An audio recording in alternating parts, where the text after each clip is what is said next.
Hello, for the sake of this recording, I'm going to give a brief introduction.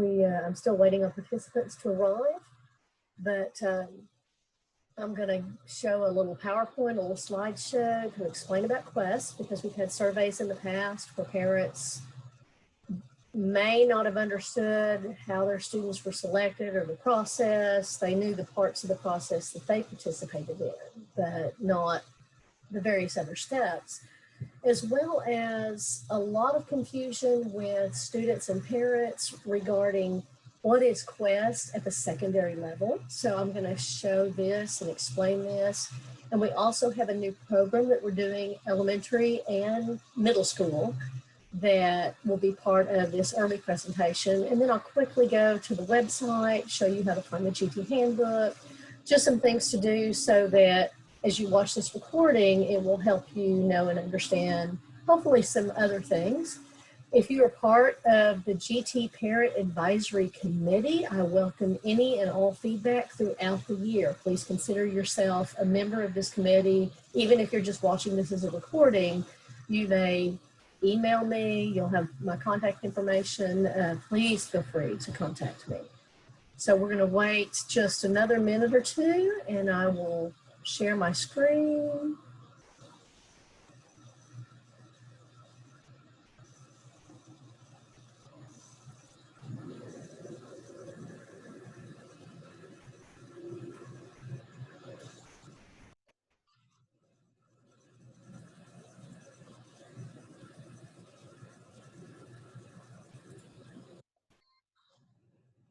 Welcome.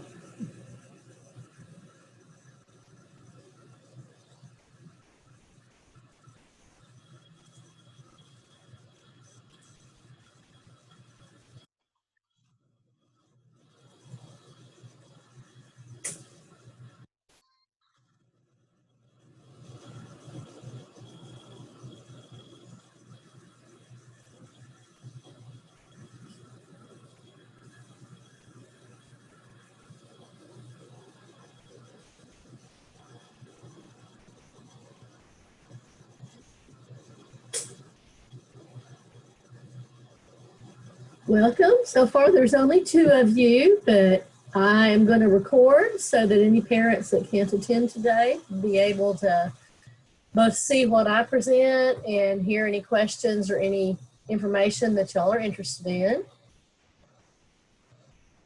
Good afternoon.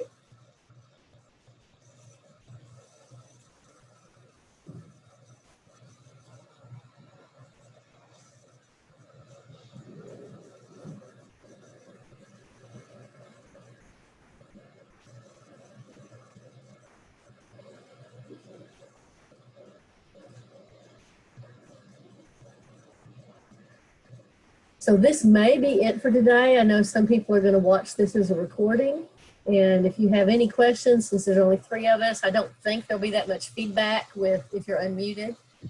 But I'm going to share this, what is Quest in gifted services at the secondary, because what happens to my elementary parents is when their students get to secondary, students and parents don't know what that is or what it looks like. And then there have been some changes connected to the College Board and the AP program. Do you have any questions before we start? And then you can ask questions certainly afterwards as well.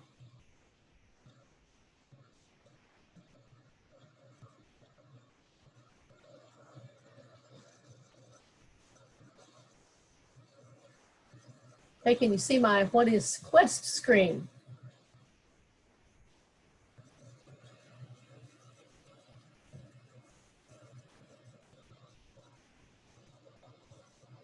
Okay, so we have what is Quest. Well, listen, hopefully anyone that comes will beep for me. I have it on a little beep so I can hear them. This comes from a survey that several surveys over the years of what people need to know. And we presented variations on this to all the teachers all over the district. So each elementary building had one very specific for that elementary building for those teachers to say what is Quest, and particularly because we're doing some new things this year. And then for secondary, I presented to the secondary so that they could see kind of what the elementary children are learning and doing and bring with them when they come to secondary, and then also just what is it at secondary. And so we have an interesting little opening slide of imagination plus engineer. How many Imagineers does it take to screw in a light bulb?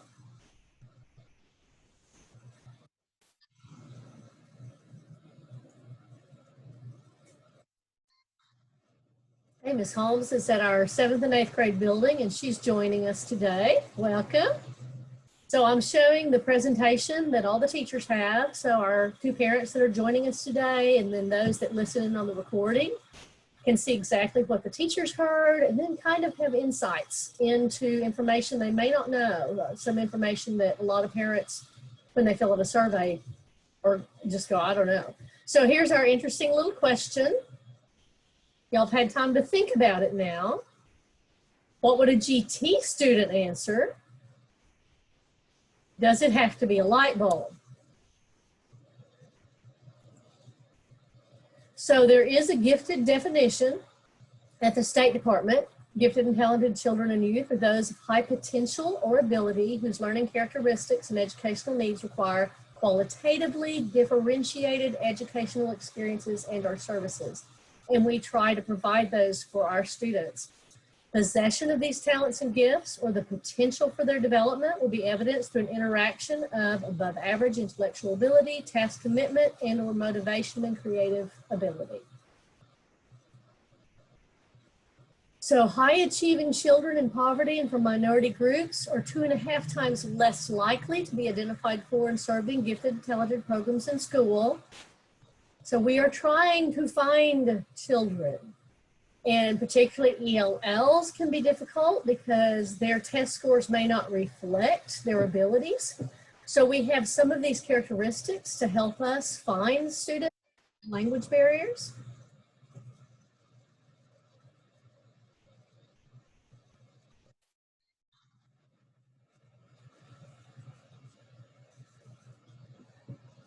Welcome, Ms. Bradford. I have actually begun, but you have not missed much. We've talked about how we look for students, and that poverty students are very difficult to find. They're less likely to be referred. And so just some characteristics to look for students that might not be referred. So we're looking right now at ELL GT characteristics, that they learn English quickly and they can do something called code switching, where they're thinking in 2 languages. And I actually lived in Germany for a year and found out that is not easy. That is hard. I could speak grocery store German. And when I hear these little Spanish children just back and forth between English and Spanish, and like, okay, wow. And they may still struggle with some English and they may not test well. But if they're doing this code switching, that's something that jumps out at us. So we're really looking for a variety of characteristics that will not discriminate against any child. And even the idea of using puns and poems, a lot of gifted students will use that. And then looking at similarities in words in different languages. So of economically disadvantaged youth, we're looking at them being highly expressive and effective with words. They may be very resourceful and may improvise with commonplace materials. They may grasp concepts quickly. So this is when teachers are told, this child may not have the background knowledge, but they're learning the information very, very quickly. That is a good sign for us, even if they haven't caught up with everybody in the room. They're learning it quickly. And just the evidence they want to learn, and they may be independent and self-sufficient. They may be socially mature. Of course, we know some of our GT kids are not mature, or they may not have all of these characteristics. And they may be very good with nonverbal, with puzzles, or the project lead the way type of things, with engineering and math, or logic and spatial things. And then who can refer? So sometimes this is not advertised very loudly. Teachers can refer, but sometimes they're just looking for the teacher pleasers. And so that's why we train our teachers to know what to look for. And then parents can refer. And you look at your baby, and it's your baby, and they're special and wonderful in all sorts of ways. And then the students themselves. I had a student one year refer himself in high school. And so anyone can refer anyone. they can refer each other and their friends or themselves. If a parent says they want them tested, we will test. So, you know, as you as a parent may have been the one referring your child, or it may have been a teacher referring your child. But we do test when a parent refers. And then at the middle school, there is something called open enrollment in advanced classes. And when they get to high school, advanced placement is open enrollment. So I tell some parents who are disappointed, well, I was told my child does not need gifted services. That does not keep them out of those AP classes. So when you get to secondary, that's there. Now, you are parents of GT students, and so what that tells you is those students are on my radar. As a gifted student, I look at those lists and I go, why is this child not in an AP class? And I'll track them down. I've been known to go to the high school and find that child and talk to them and say, why are you not? And then I'll also talk to the parents and find out what's going on and what's appropriate. If a child's strong in English but not math, maybe they want to be in AP English Lang and AP English Lit. Or maybe they're not strong in English and they're strong in math, and maybe they want to go the math route and do all sorts of math that we have available for them.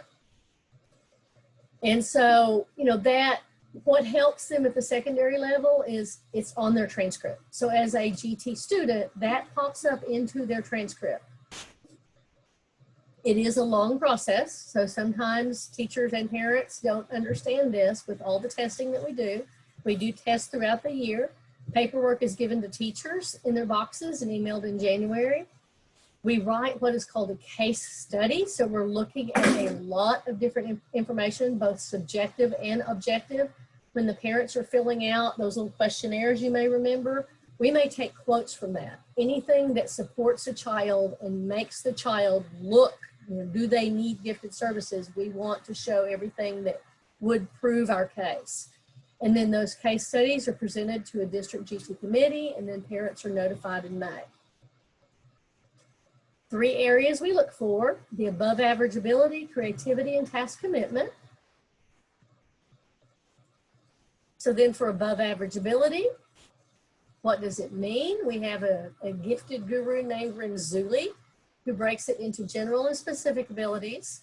The general ability is capacity to process information, integrate experiences that result in appropriate adaptive responses to new situations.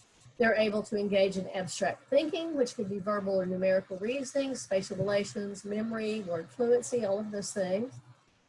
And then just real life specific abilities, acquiring knowledge or skill, the ability to perform in one or more activities of a specialized kind. So then on our school ability test that we use, it is a school ability test. It is not an intelligence test, but it's determining what is the potential for their ability at school. There are 3 sections: verbal, quantitative, and nonverbal. Give you a little taste of this. So in a simple version of this, now they get harder and harder because they're based on grade level and how old the child is. So if you look at a question that says tire, wheel, and handlebars, and you look at the possible answers, and you think, yeah, we're an adult, this is simple. But if you think about what children may come up with, they may come up with a wrong answer just because they're thinking a certain way about what this means to them. We're thinking parts. They may be thinking bike or the thing that has it. So the thing that has these things, but because all of those things are all parts of the thing. And then this quantitative, again, this is a simpler version. It does get harder. So you can look at that and come up with what the logical answer is. I'll give you a second, it won't take you long, it's elementary.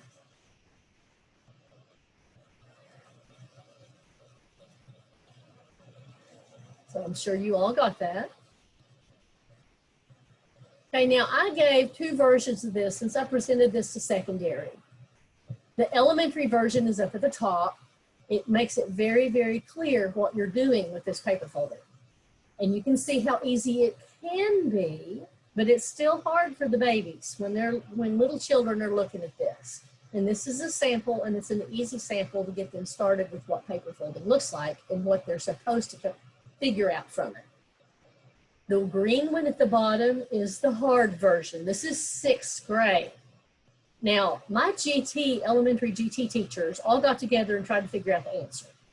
And we're still not entirely sure about the answer for this one. This was a 6th grade problem, and we had trouble with it as adults. So here is another test we use that is nonverbal. As you can see, the one at the top is a little easier. The one at the bottom is a little more complicated because it involves both the colors and how it's going to fold and how it's going to look. And this is nonverbal, so we're hoping to help those babies that maybe do have reading difficulties or other issues. But they got to be able to think for this. So that's our easy version, or easier.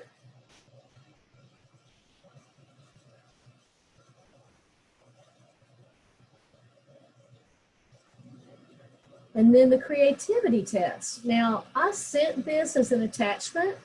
I don't know if any of y'all printed it or if you want to grab a scratch piece of paper, but when we do creativity, we're looking for fluency, flexibility, originality of thought, openness to experience, sensitivity to stimulations, and willingness to take risks. Fluency is generating a lot of ideas, different ideas. Flexibility, we're looking at things from a different angle or a different point of view, shifting viewpoints. Originality, generate a product or idea that is unique or unusual or unexpected, maybe the first of its kind. And then elaboration, being able to add details, fill in gaps, add finishing touches. I've seen a lot of teachers with reading and writing lessons where they're teaching elaboration. They want the children to learn how to add details. So teachers do this a lot with their babies. And then you wonder, well, how can we test for this? There is a test. It's a picture test. So you're trying to think of the fluency, the flexibility, the originality, all of those things. I don't know how much time you would like to try to attempt this and see what you can come up with. For those that like to draw. And if you didn't print this up, you can just grab a blank piece of paper. This is a specific, you're looking at, this is the prompt that the student's trying to come up with. Here's another prompt, and they try to draw something. Taken as a whole, the test has a norming group that then looks to see how many children come up with the same exact answers. And those would be a 0 point for, say, originality. It's all the same. They all came up with the same answer. And then they look at how many children have similar answers but there's still a few children that have those answers. So it's a point system where it's 0 because so many children come up with that idea. A 1 where a lot of children come up with the idea, but not as many. You're going to get a 2 if you're in that group that came up with some really new and different ideas, and very, very few people thought of that. So for example, you look at this little picture up here, and just my guess, this is not part of the test, so it's not in that norming group, but just looking at that, if I think, oh, everybody's going to come up with a bunny rabbit. So if that's rabbit ears for everybody out there, that's going to be a 0. And they would have a norming group and they would say, this is, everybody came up with rabbits. And they take then those groups and then base that score on those. So I'm giving you a little time to draw, not a lot. So then here's this one. This you might have a little more fun with. So if you want to just sketch that on a little piece of paper, see what you would come up with. Or just think about, what would you turn that into? The idea of fluency and flexibility and elaboration, adding those details.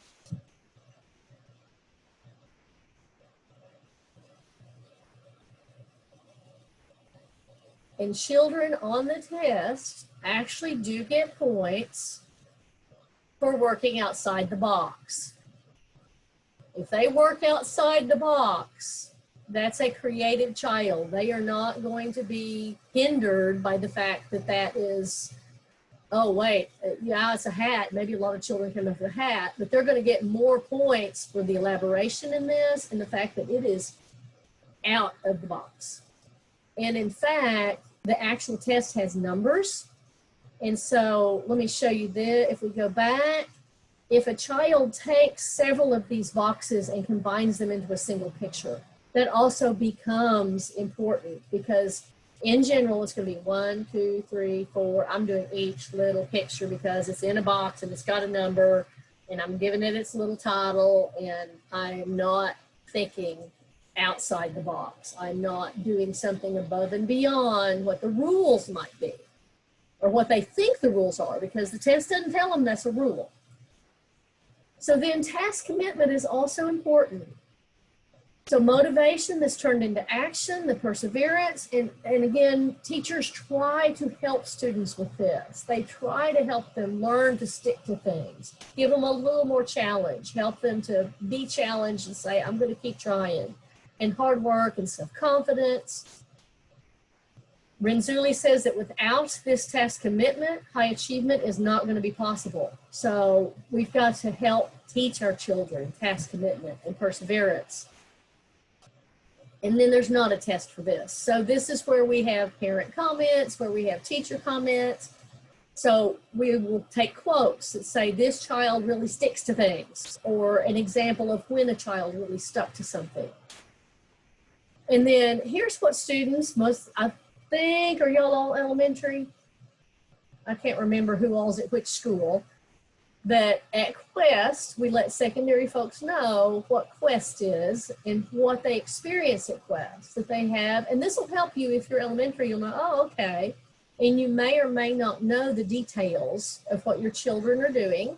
I know when I ask my son, what'd you do at school today? He, I don't know.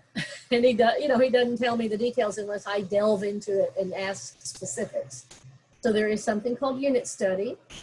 It's an hour and topics that students are interested in. It may be like a research project. They may be working on a theme where they're working as a group, but they all may research different things. For example, like when the Olympics came around, they were researching, they all picked different things about athletics and different things that were the Olympic things. Like, can't remember the name of the snowboarding toboggan type thing, and there were students researching that. First and second grade students actually studied Wings Over Arkansas at one of our buildings, and fourth grade studied CSI. This year we're introducing Think Law, and I'll have a little slide on that. It's thinking like a lawyer, but it is for critical thinking, and it is real case studies where they're having to look at both sides of an argument. And then they're doing research and experiments and presentations. And then we have math, math Olympiads. We're not doing this year because of the pandemic, but we're still doing math and problem solving. And they're doing some of the math Olympiads at the building. It just won't be a math wars competition. It won't be a group competition. And they're doing problem solving, which is 45 minutes. They teach problem solving strategies, logical thinking, organized lists, making tables and charts. Lower elementary does some logic puzzles. Fourth and fifth grade do all of that, plus in the future years we'll be doing this math Olympiad that's a nationwide contest. And then making connections, that's 45 minutes to an hour. Again, this is all elementary. Some of them have done artist study. They may pick their artist. They have goal setting. We have something that we are going to create after the pandemic. We worked really hard last year for Wildcat Wars. Obviously, it did not happen, and we're not having field trips this year. So we're hoping in future years we will have something called Wildcat Wars, which will involve engineering, science type things, the math, and some Kahoot, which is like a quiz bowl. And then they do puzzles and creative problem solving. Again, more research. And then all teachers and parents need to know that not all GT students are the same. So they're going to all be different, and they're going to have all various strengths and weaknesses. Parents, teachers, everybody needs to know it's not going to be a one-size-fits-all. Even if their school ability scores, even if they have IQ scores that would be the same, They're just going to be different. Their personalities are different. Their rates of development are different. Their interests are different. So we're trying to appeal to all of those for our children. And then individual traits, again, may be very, very different. I've mentioned the literacy and the math idea even at the AP level for high school. And they're not all teacher pleasers, so we have to let our teachers know this. Some may be socially awkward, some may be very social, some may have a sense of humor that's not always appropriate in the classroom, so there may be a lot of variety of those children. And then again, for gifted services at secondary, I mentioned this already, advanced placement classes. We have something called concurrent credit, which is getting credit for the college level, and then honors. And then at middle school, the pre-AP name is going away. College Board is claiming it. And so College Board says pre-AP is going to be 9th grade and 10th grade. So we're going to call them advanced classes. High school is already calling them advanced. I believe our middle school now has decided, yeah, we'll call them advanced. And then rigor for GT kids. If you know them, we pre-assess them and we decide what do they already know. We don't want to teach them over and over and over again the same thing they already know. So we check, find out what they know. We want to do something called differentiating. We want to make it different and above and stretch them. There are 3 official ways for teachers to differentiate their lessons. So content, what is taught and you expect the student to learn. The process, how the teacher teaches it, how they expect the students to learn it. The product, what the child actually does to prove they learn it. So that product, and that's usually the easiest one for teachers, is to just change the product. That makes it easier. And then we start with an assignment that we're confident, the teachers start with that they're confident in teaching, and then they add the differentiation to it. And we want it to be meaningful and intellectually challenging for our students. And then there are ideas for gifted that are good for all students anyway in all classes. And we cater to student interest and we incorporate the critical thinking for all students. At the high school level, they do something called Socratic circles when it's appropriate. It's a way to debate different sides of an issue. We allow for research and experiments and presentations and projects. And we try very, very hard to let students be the owners of their own learning. And that is a big push, both statewide and nationwide. And then the teachers are guides and facilitators of that learning. And for my part, I want to encourage students to take challenging classes. I tell teachers, please encourage them to take challenging classes. There have been students that would not take a class unless somebody pushed them, unless somebody said. And students said, on various surveys I've given, the students said, my teachers and my parents are the ones that have encouraged me. I had one young lady once that said her sister, that nobody else, she wasn't going to do it. And her sister said, you better take those classes. And so she did, and she was glad she did. I had another student that took an AP class. She said, I'm not going to score well on my test. I'm taking the AP class, so I'll know what college feels like. And I'll be prepared for college, and it won't be a shock. So we need to encourage our students to take those classes. They said lack of confidence. That's why they don't take them. I'm scared. I don't think I can do it. So for Think Law, the new thing we're doing with critical thinking, there is this that says decision. They clearly state a claim. They have to know the rule or law connected to it. There's arguments for the plaintiff. There's arguments for the defendant. So students are learning both sides.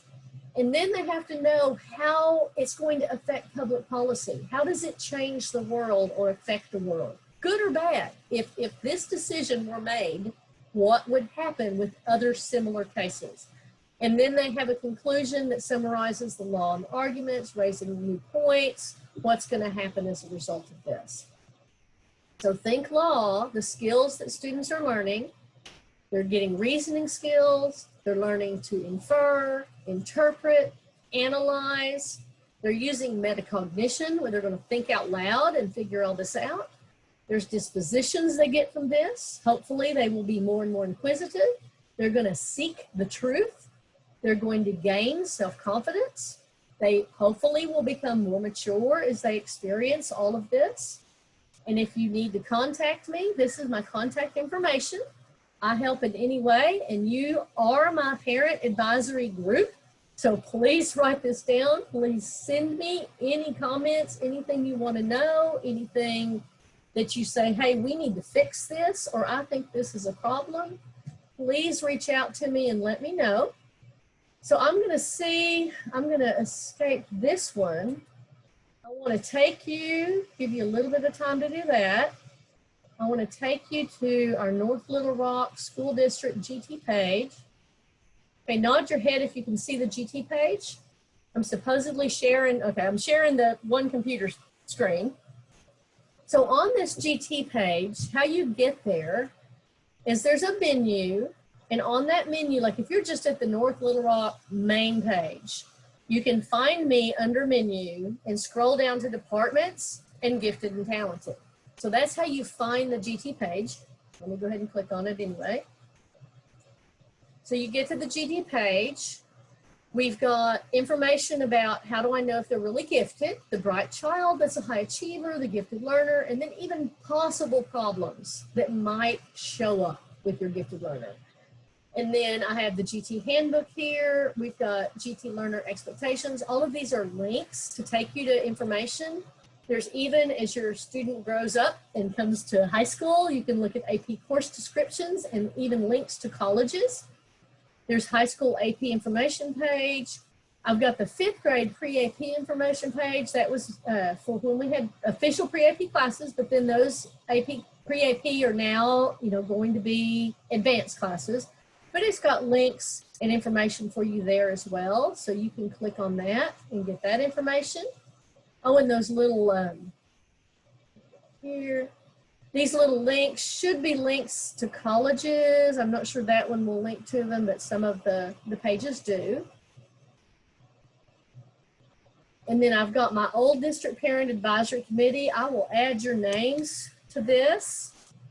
So anybody that's listening to the recording, and you say, yeah, I'm on this parent committee and I want to be on this parent committee, make sure you email me and say, yes, I am official. I had some people tell me already that, yes, they do want to participate and they'll be watching this later. I've jotted your names down for those that have actually shown up officially today. And so that's the former committee. There is something called the PSAT at the high school level that is for National Merit Scholars. Juniors take that, but 10th graders can take it for practice. And then their junior year, they take it again, hoping to be a National Merit Scholar. We have a change that is occurring to the Duke TIP program is a scholars program, and it is going away. They have had monetary issues at Duke. And so Ms. Holmes and I have decided we're going to look at student scores, and we're going to have North Little Rock Middle School Scholars. And it's cheaper for you to just sign your student up for the ACT and say, hey, I can pay the ACT and I'll sign them up. They can take the ACT their 7th grade year.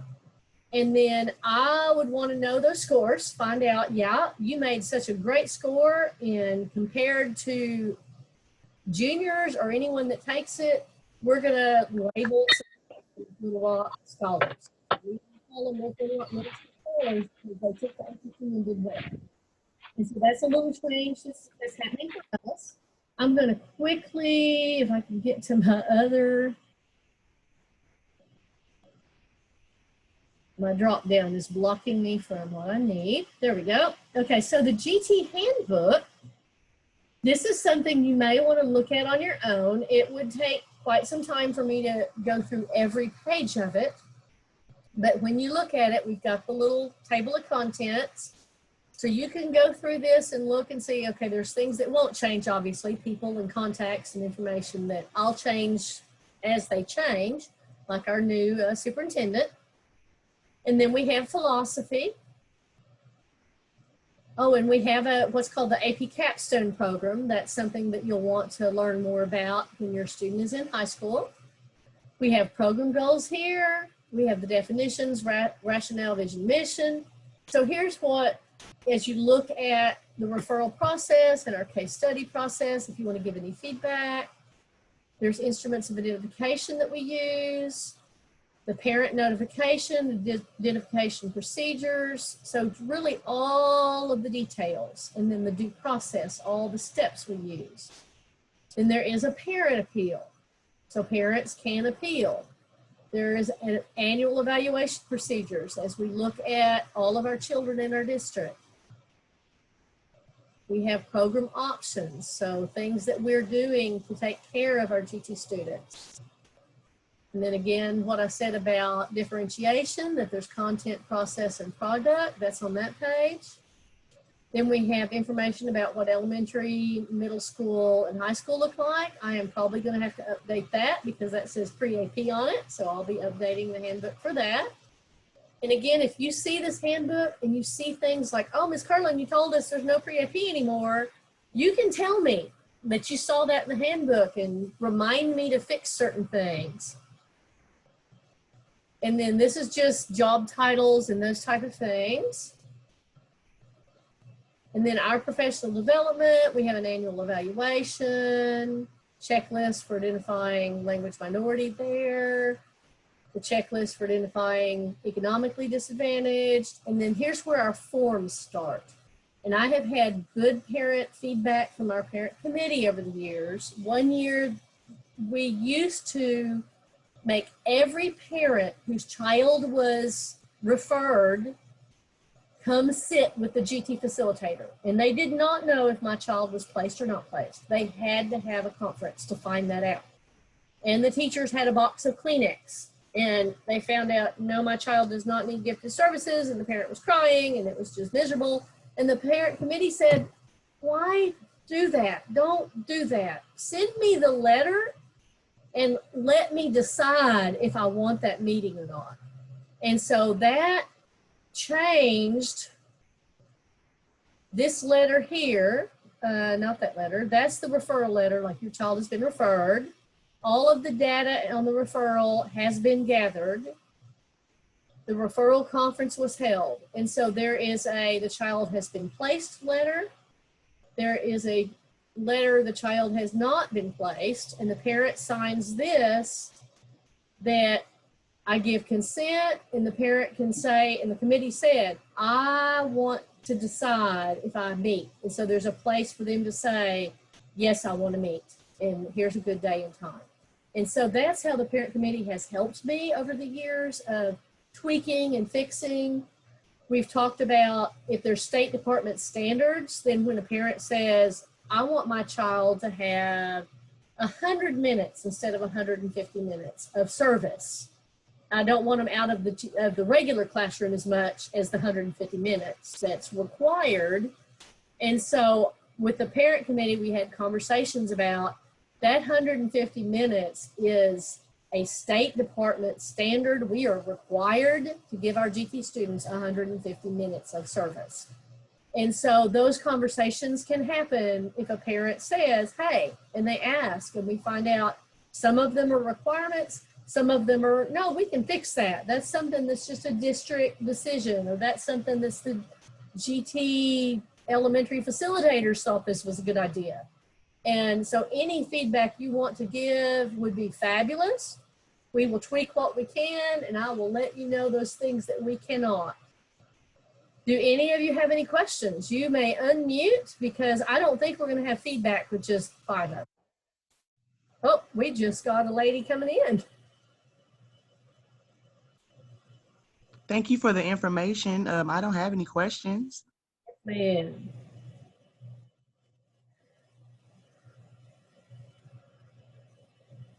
Welcome, Ms. Hollowell. I'm afraid we started at 4 and we're down to questions. And so what I'm going to do is I am going to send out this recording. I've recorded it and I will send this to you very specifically. I'll have to get it onto the little YouTube and send you a link. So I will send you a link so you won't have to, it's going to be too big for just sending it as an email. So I'll send you a little YouTube link so you can listen to the presentation. And then if you have any questions, email me, any feedback, any information you want to share. Are there any questions? Okay, thank you. No, I was at the doctor's appointment with the boys. I hope they're okay. Oh, it was just a wellness checkup. Wellness checkups are good. The day of the pandemic, Yes, ma'am. wellness checkups, not, oh my goodness, my child's sick. Even when I cough Yeah. after lunch, I'm like, no, it's food. I'm coughing because of food. And we have to apologize for all our coughs. I understand. Hey, Miss Curlin. My name's Brandon. I had a question real quick. So I'm pretty familiar with the program, being involved with it when I was a kid. It seems like it hasn't changed a whole lot since then. But I've noticed that it is primarily focused around, exploring creativity, thinking out of the box, things like that. One thing that I see a need with Jasmine is, and it might not be specifically for your program, but I was just going to get your input on it. It was either last year or year before last. She wanted to show the growth on the NWE exams like she needed, but her main teacher could not and would not take the time to help her on the things that she needed help on because the other kids, they wouldn't understand what she's working on. They have to stick to what all the kids do. They're all learning at the. So are there any opportunities for her, whether it be in or out your program that you know of, for her to be able to be scalable in her progression instead of being held back and seeing kids with lower test scores get awards that she doesn't get because she doesn't have the opportunity for growth?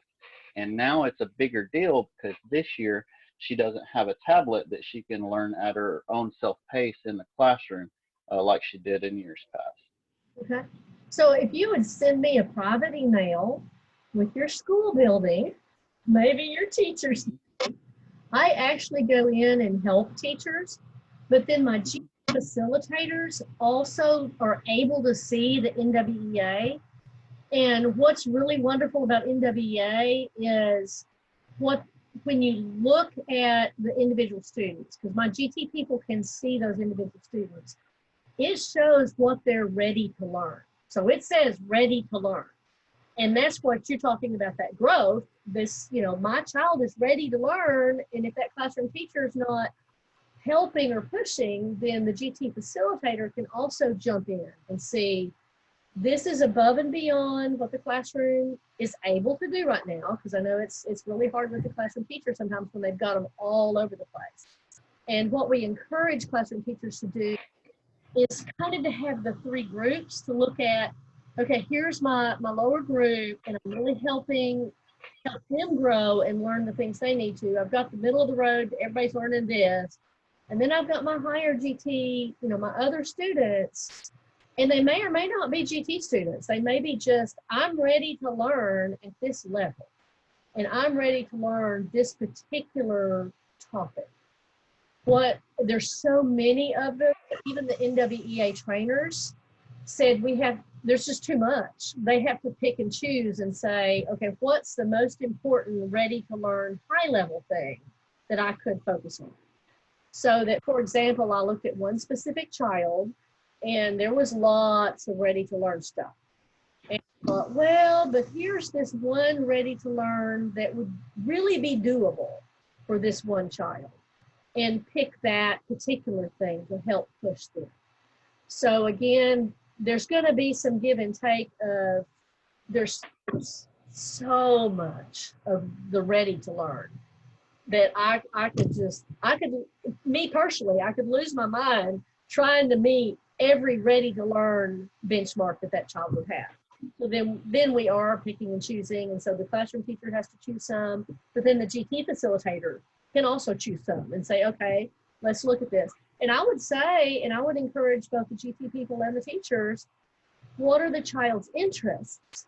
So that the child may be interested in very specific things that we could say they're ready to learn this, and this is something they are very interested in. When I mentioned earlier the English, I'm strong in English or math or whatever, maybe your child is very, very interested in science. Well, then that's what I'd say, hey, let's go for the interest level. Let's, in that way, I'm ready to learn and I really love science. And so here we go. But yeah, email me personally and we'll check into what we can do for your daughter. Very specific. Thank you. Certainly, certainly. And that goes for any parent. Please feel free. And I visit lots of teachers. I get to the buildings about once a month. And so I see teachers sometimes more than once a month, but since it's all buildings and middle school and high school is bigger, it takes me longer for middle school and high school. But then I'm hitting all the 9 elementary buildings as well, and pre-K. I help everybody. Okay, any more questions? Oh, and I do see how often do we meet. We can meet as often or as little as you want. The once a year is the State Department requirement. They say you must meet at least once. I like at least once a semester, so maybe once in the spring to see how y'all are feeling in the spring. But one year I had parents that said we want to do once a quarter. Now what happened with the once a quarter is nobody could meet, and it happened like fall and spring anyway, even though we tried for once a quarter that year. So however often y'all are interested or want to meet would be fine. Okay, and I could send out a quick little survey, how often do you want to meet, and have the once a quarter, once a semester, I'm done. Once was enough. Okay, any more questions? I really appreciate those of you that showed up. You got my contact information. Do you need it again? Ms. Hollowell, was it on that screen? Let me put it in the chat real quick. So I spell my own name correctly. And I get lots of spam on this cell phone. So leave me a message.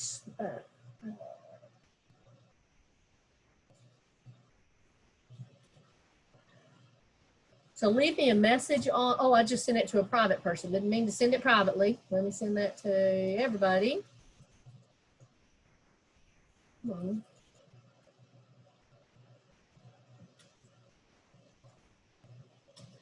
So feel free to leave me a message on this phone in case, I get all these spams. Say, tell me who you are, and I will call you back.